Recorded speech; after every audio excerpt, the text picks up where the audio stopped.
반갑습니다. 엑셀 디자인 튜터 엔진입니다. 이번 시간에는 브이로그업을 돕는 친구들 시리즈 2탄을 준비해봤습니다. 이번 시간에 메인이 되는 함수들은 컬럼, 로우, 그리고 인다이렉트 함수입니다. 인다이렉트 함수 같은 경우는 지난 시간에 좀 디테일하게 수업을 한 적이 있습니다. 상단 카드를 확인해 주시면 좋을 것 같습니다. 먼저 지금 브이로그업 함수를 통해서 우리는 순번을 통해서 행번호 또는 열번호를 자동으로 카운팅을 해줄 수 있는 로우와 컬럼 함수를 가지고 브이로그업을 한번 활용해 보도록 할게요. 여기에 봐주시면 왼쪽에 있는 표와 오른쪽에 있는 표로 크게 두 구간으로 나눌 수 있는데요. 넘버라고 적혀져 있는 이 공간 오른쪽과 아랫부분에 데이터 요성 검사가 걸려져 있습니다. 데이터 요성 검사를 어떻게 거는지 처음부터 이 부분을 다 지우고 한번 논리를 보도록 할게요. 일단은 클릭을 해서 행으로 정렬된 상태 4번 행에 해당하는 정보를 이런 식으로 세로로 펼쳐놓고 볼 수가 있는 경우가 있고요. 또 이렇게 가로로 펼쳐서 한 번에 볼 수 있는 경우가 있을 것 같아요. 일단은 이 부분을 전체 범위 선택해서 값이 출력된 부분은 지워놓도록 할게요. 그리고 이 구간과 이 구간 넘버 오른쪽 그리고 아랫부분을 다중 선택해 주시고 데이터 탭에서 데이터 요성 검사 이동해 주시고 여기 보면 모두 지우기가 있습니다.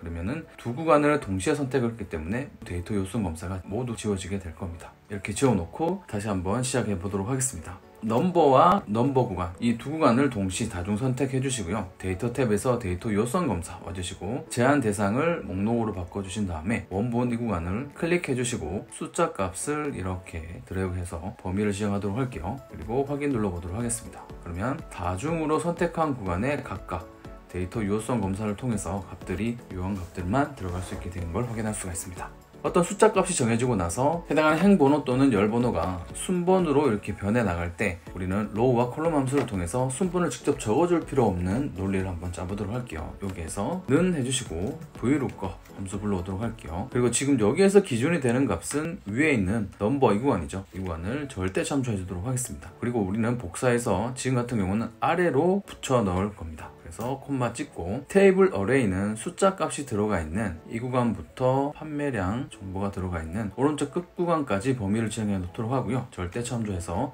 범위를 고정하도록 하겠습니다. 그리고 콤마 찍을게요. 지금 여기에서는 로우라는 함수를 사용해 볼 겁니다. 로우 입력해 주시고 열겠습니다. 로우 함수의 인수값은 우리가 어떤 범위를 지정을 했을 때 거기에 해당하는 여기 보면 숫자값 있습니다. 여기 숫자값 3, 4, 5, 6 여기 있는 숫자값 하나를 출력을 해줍니다. 물론 범위로 이렇게 지정을 해도 배열 논리로 값을 뱉어주기도 하죠. 하지만 이번 시간에는 셀 한 구간만 이렇게 지정을 할 겁니다. 여기서 잘 분석을 해봐야겠죠. 우리가 넘버라고 지정한 이 구간에서 브랜드는 첫 번째 열을 기준으로 해서 찾고자 하는 값의 열 번호는 두 번째죠. 지금 넘버를 기준으로 해서 브랜드 값을 찾아오고 싶어요. 숫자 2 값이 들어오면 될 거예요. 그리고 브랜드 코드는 기준열을 기준으로 해서 시작점을 1, 2, 3 세 번째 열에 있는 값을 찾아오면 되겠죠. 우리가 두 번째 이 구간부터 2, 3, 4, 5 이런 식으로 순번이 매겨지게 되면 될 겁니다. 그래서 지금 시작점은 2번 행 어딘가를 이렇게 찍어주시면 될 거예요. 그러면 로우 함수에 의해서 숫자값 뒤에 붙어있는 숫자값, 행번호 값이 출력이 되게 될 거예요.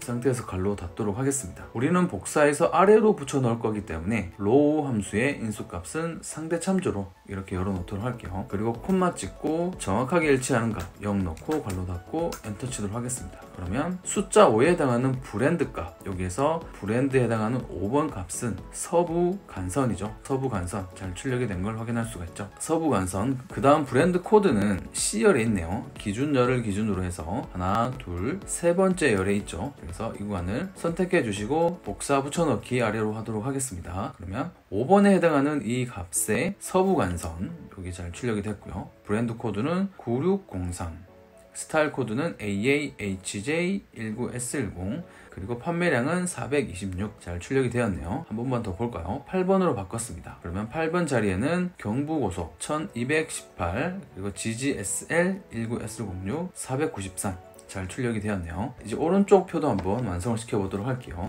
는 해주시고 브이로그업 불러주도록 하겠습니다. 그리고 왼쪽에 있는 숫자값 동일하게 찍어주시고 절대 참조하도록 하겠습니다. 콤마 찍고요. 숫자값이 시작하는 필드 목록 아래 구간부터 판매량 오른쪽 끝까지 범위 지정해 주도록 하고요. 절대 참조로 범위는 고정시켜 주도록 하겠습니다. 콤마 찍도록 할게요. 그리고 여기에서는 넘버를 기준으로 해서 브랜드가 두 번째 열에 있네요. 그래서 우리가 vlookup 함수에서는 기준값이 들어가 있는 열 번호를 반드시 1번으로 시작을 하죠. 그리고 순번을 두 번째, 세 번째, 네 번째, 다섯 번째 이런 식으로 카운팅이 돼서 나가면 될 겁니다. 여기에서는 콜럼 함수 논리를 통해서 2, 3, 4, 5 이렇게 순차적으로 값이 이동할 수 있도록 우리는 범위 구간을 B열 어딘가를 찍어주시면 돼요. 콜럼 함수는 열 번호 값을 A부터 1, 2, 3 순차적으로 하나씩 늘려가는 함수죠. B열 어딘가를 찍어주시면 되겠죠. 그래서 이런 식으로 저는 뭐 B14번을 한번 찍어볼까요? 그리고 갈로 닫도록 하겠습니다. 그러면 B라는 열 번호는 2가 되겠죠. 그리고 복사해서 오른쪽으로 붙여넣게 되면 B열이 C열로, C열이 D열로 이런 식으로 순번이 매겨지게 될 겁니다. 콤마 찍고 0 하고 갈로 닫아서 마무리하도록 할게요. 이렇게 되면 6번에 해당하는 브랜드는 동부관선이네요. 브랜드 코드는 8372 출력이 되면 될 거예요. 이런 식으로 복사 붙여넣기를 했습니다. 그리고 스타일 코드는 18A51 6번 18A51 그리고 326 잘 출력이 됐네요. 한 번만 더 검사를 해볼까요? 왼쪽에 있는 표와 같이 8번을 선택했어요. 같은 값이 이렇게 행으로 열로 출력이 되면 되겠죠. 그래서 이 구간과 이 구간 값이 동일한 걸 확인할 수가 있습니다. 다음으로 한번 넘어가 보도록 할게요. 지난 시간에 우리는 indirect 함수를 활용을 해서 순차적으로 드래그해서 값을 구한 적이 있어요. 이전 강의를 통해서 이 부분을 확인해 주시면 좋을 것 같습니다. 이번 시간에는 지난 시간 논리와 비슷하지만 데이터 유효성 검사 안에 이렇게 값을 넣어서 구해보도록 하겠습니다. 여기 보시면은 5월이라고 적혀져 있는 이 구간에 데이터 유효성 검사가 걸려져 있고요. 1월, 2월, 3월, 4월, 5월이란 값은 여기 아래에 있는 시트 목록과 이름이 똑같습니다. 반드시 이름이 똑같이 적어 주셔야 되겠죠. 그래야지만 이 시트를 인식을 해서 값을 출력을 해 줄 겁니다. 합계값은 sum으로 이렇게 입력을 해 놨고요. 그리고 값을 출력 받아야 될 구간은 if error 함수를 필두로 해서 vlookup 그리고 indirect 함수 이렇게 들어가 있습니다. 이 논리는 우리가 지난 시간에도 한번 짠 적이 있죠. 이 논리를 그대로 한번 적용을 시켜 보도록 할게요.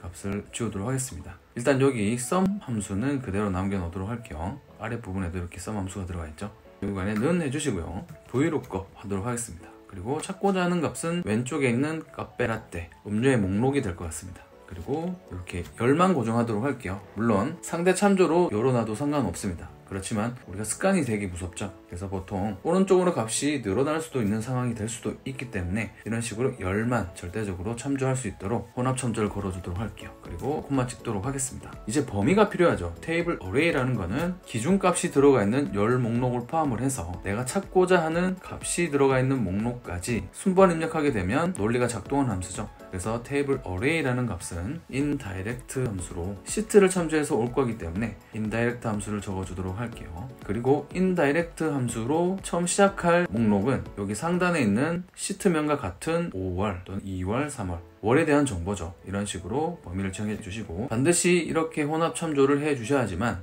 5월이라는 이 고정값을 참조하면서 아래로 복사 붙여넣기 할 수 있겠죠. 왜냐하면 이번 행이 고정되어 있기 때문입니다. 그래서 반드시 이렇게 참조를 해 주셔야 되고요. 그리고 여기서 %% 해주셔야 되겠죠. 인다이렉트 함수는 수줍이 많다고 했습니다. 기존에는 어떤 셀을 참조할 때 엑셀에 문자를 인식시킬 때 특히 범위로 참조를 할 때는 쌍따옴표 안에 어떤 주소값을 참조하는 경우가 거의 없었어요. 근데 indirect 함수의 범위로 참조하게 됐을 때 지금은 논리로 쌍따옴표 안에 문자 값으로 인식을 시켜주게 되는 논리를 사용해 볼 거예요. 쌍따옴표 해주시고 느낌표 하도록 할게요. 느낌표의 의미는 시트를 참조하게 되면 제가 2월을 한번 찍어 볼게요. 2월하고 끝에 느낌표가 이렇게 붙죠. 쌍따옴표 다음에 이 느낌표를 해줬습니다. 이 느낌표의 의미는 2월이란 이 값은 지금 B2가 받아올 거고요. B2가 받아오고 AND 연산자 그리고 쌍따옴표 안에 느낌표가 있기 때문에 지금 이런 논리를 짜게 될 수 있게 될 겁니다.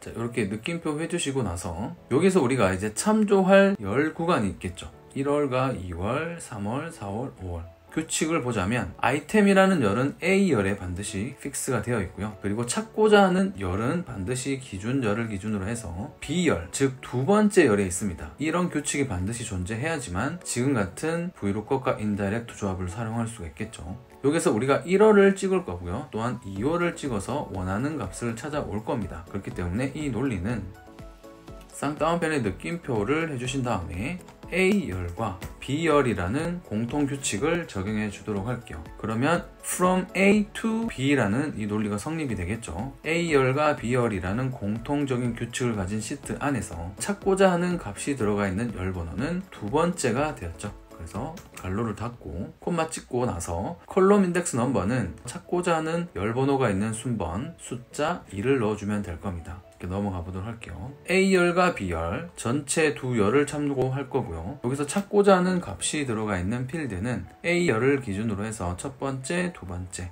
항상 이 상수 2는 고정값으로 이제 넣어주면 될 거예요. 숫자 2 이렇게 넣어주신 다음에 콤마 찍고 정확하게 일치하는 값 0 넣어주시고 괄호 닫고 엔터 치도록 하겠습니다. 그럼 5월달에 카페라떼가 851이 맞는지 한번 볼까요? 5월달 카페라떼 5월달 카페라떼가 851 맞는지 한번 볼까요? 851 잘 출력이 되었습니다. 확인이 되었다면 자동 채우기 핸들을 통해서 값을 채워 넣도록 할게요. 값을 채워 넣었는데 미숫가루 같은 경우는 이 기준 목록이 없어요. 그래서 if error 함수를 통해서 이 NA56 값을 이렇게 빈칸이 출력될 수 있도록 if error 다음에 value 값은 기존 존재하는 식을 그대로 참조하면 되고요. 콤마 찍고 value if error라면 error일 경우에 쌍따옴표 두 개에서 그냥 빈칸 처리를 하겠다 이렇게 입력을 하도록 하겠습니다. 그리고 괄호 닫고 엔터 친 다음에 이 부분 복사해 주시고 쭉 끌어서 컨트롤 V 이렇게 값을 붙여 넣어도 논리가 작동을 하죠. VLOOKUP과 VLOOKUP을 돕는 indirect와 if error 함수를 중첩을 해서 논리를 한번 짜볼 수 있게 됐습니다. 여기에서 2월로 한번 바꿔볼게요. 카페라떼 2월 판매량은 8668이네요. 8668입니다. 카페라떼 한번 찾아볼까요? 8668 잘 불러와진 걸 확인할 수가 있습니다. 이번 시간에는 VLOOKUP을 돕는 친구들 시리즈 2탄으로 한번 준비를 해봤습니다. 어떻게 보면은 간단하고 어떻게 보면 조금 복잡한 논리들을 통해서 VLOOKUP 함수를 필두로 해서 여러 함수들이 이렇게 돕는 역할을 하는 경우가 많이 있는데 그 논리를 시리즈 1, 2를 거쳐서 이렇게 공부를 해봤습니다. 이 강의가 마음에 드셨다면 구독, 좋아요, 알람 설정으로 응원 부탁드리도록 하겠습니다. 다음 시간에 더 유익한 강의로 찾아오도록 하겠습니다. 빠이! 감사합니다.